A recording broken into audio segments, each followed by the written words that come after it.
2004 John Pavul சாக முன்பு திருச்சபையின் சமூக படிப்பினைகள் என்ற மாபெரும் தொகுப்பு நூலை வெளிக்கொணர்ந்தார்.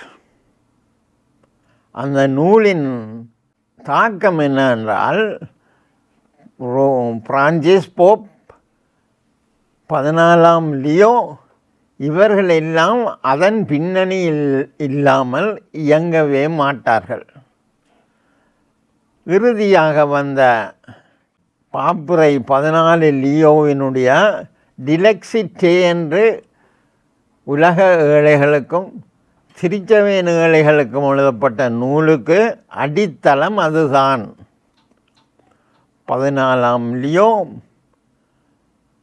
ஏழைகள் மேல் பெரிதாகவும் உள்ள பாப்பரசராக இருக்கிறார். அண்மையில் கூட அவர் தரிசித்தது ஆப்பிரிக்காவின் ஏழை பிள்ளைகளை. அந்த ஆப்பிரிக்க பிள்ளைகளெல்லாம் திருச்சபையின் ஒரே யூனிஃபார்ம் சட்டையில் இருந்து படம் எடுத்திருக்குதுகள். 14ஆம் லியோ இன்று ஊக்குவிக்கிற திருச்சபையின் சமூக படிப்பினைகளை பொதுவாக திருச்சபையின் மேல் மட்டங்களோ குறுமட்டங்களோ துறவற மட்டங்களோ விரும்புகிறதில்லை. நான் இதை உத்தியோகபூர்வமாக சொல்லவில்லை, அதை பார்த்தா அந்த போக்குதான். அந்த நூலின் 12 அதிகாரங்கள் எதை சொல்லுகின்றன என்றால், அந்த நூலை 2ஆக பிரிக்கலாம். முதல் 4 அத்தியாயங்களை அடிமட்ட படிப்பினைகள் என்று சொல்லலாம். அதன் மையம் என்னன்னு சொன்னால், பர்சனாயில் தான் சண்டை. எங்கே ஆதி திருச்சபையின் சங்கங்கள் எல்லாம் இந்த பர்சனாவை விளங்க முடியாமல் தான் பெரும் போராட்டத்தை இங்கே நடத்தின. நிசையாவின் திருச்சங்கம் வரை இதுதான். அத்தனாசியஸ் என்று சொன்னால் அந்த முதலாம் சங்கத்துக்கு செக்ரட்டரியாக இருந்தது.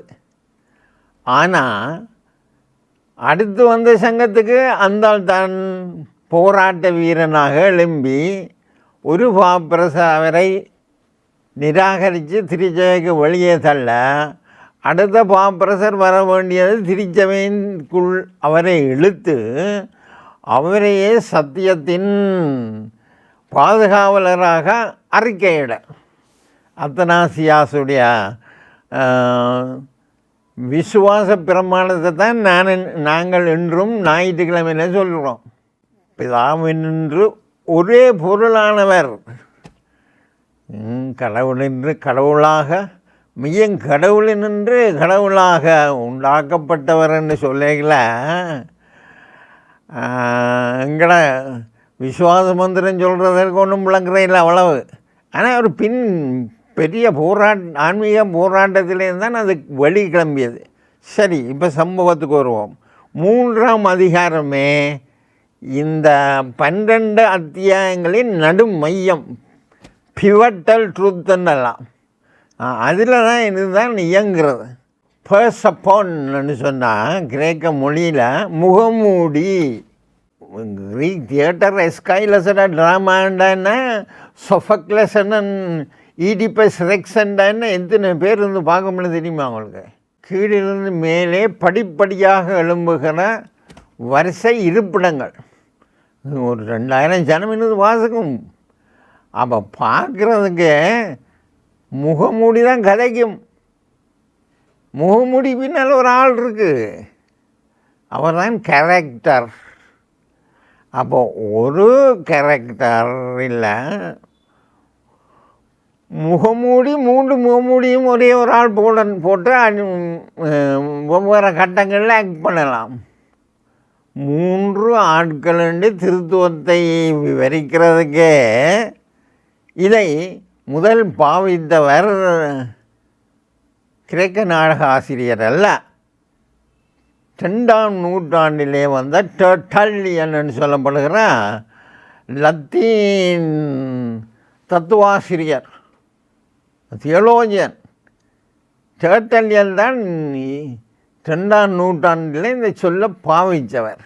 சொன்னார், 3 ஆட்கள் ஒரே கடவுள். டெர்டல்லியெல்லாம் பிடிச்சி உங்களுக்கு சொல்லக்கூடாது, திரிச்ச வேலை தள்ளி போட்டாங்க ஒரு கட்டத்தில். இன்றைக்கும் டெர்டல்லியன் அச்சேசரில், ஆனால் உண்மையான அச்சேசர் அவர். டெர்டல்லியனுக்கு புறம் வந்தவர் தான் கப்படோக்கியன் சிந்தனையாளர்.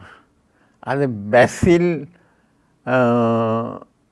என்ன நாசியன்சஸ் கிரெகோரியார் என்றால் அவங்களாம் பெரிய லத்தீன் ஆசிரியர்கள், சிந்தனையாளர்கள். அவங்க தான் இந்த பர்சனான்றதை பாவித்தாங்க. கிரேக்கத்தில் இருந்த பொசப்போன் முகமூடி பர்சனாவாக மாறிட்டு. ஒரே கடவுள், 3 ஆட்கள். இதே நாம் முக்கியமாக எடுக்க வேணுமென்றா பர்சனாக தான் நாங்கள். இங்கே இருக்கிற ஆண்கள் என்றாலும் பெண்கள் என்றாலும் பர்சனான முகமூடியத்தானே அவன் ஞான ஸ்நானத்தில் பெற்றுக்கொண்டவன். ஏதோ தெரியாத ஆக்கள் மாரி நடப்பிடும். இவைகள் ஒரே கடவுள் உருவில் உருவாக்கப்பட்டவ. அதுக்கு பிறகு ஆதாமின் வீழ்ச்சிக்கு பிறகு அந்த அந்த வடிவங்குலைய கிறிஸ்துவானர் சிலுவையில் ஏற வேண்டி இருந்தது. இது ஆழமான தியோலஜி. இது இல்லாமல் கிறிஸ்தவம் இல்லை. நாங்கள் எல்லோரும் கடவுளுடைய சாயலில் படைக்கப்பட்டவர்கள். சாயல் அழிந்ததும் ஆதாமின் பாவத்தோட ஆணும் பெண்ணுமாக தன்னுடைய சாயலிலே அவர் படைத்தார் என்றதை திருப்பி தன் இரத்தத்தினாலே உருவாக்க வேண்டி கிடந்த சிலுவையில் கிறிஸ்துவானவர் உருவாக்கி எங்களுக்கு தந்திருக்கிறார். அந்த கிறிஸ்துவின் வருகை 3 விதமானது. ஆயத்தமாக சீனாய் மலையிலே 10 கற்பனைகளிலே, ஜூபிலி ஆண்டின் பிரகடனங்களிலே, சபதா என்று சொல்லப்படுகிற 7 ஆண்டு பிரகடனத்திலே இதை ஆண்டவன் யாகாவே ஆயத்தப்படுத்த வேண்டியிருந்தது. கல்வாரியிலே அது பெரும் பிரகாசமாக எழுந்து நிற்கிறது. கல்வாரி என்றால் மரணமும் மாத்திரமில்லை, உத்தானமும் சேர்ந்துதான். அப்போ அந்த உத்தானத்திலே எழுந்து நிற்கின்ற பிரகாசத்தை யாரும் மழுப்ப முடியாது.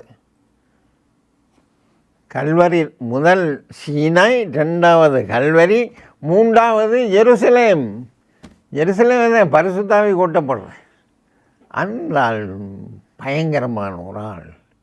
அவர் போடுற முகமூடி தான் இதுகள் காவி கொண்டு போக போகுது. செத்தாலும் இதுகள் செத்தாலும் காவுறது அந்த முகமூடியோட போவுங்கள்.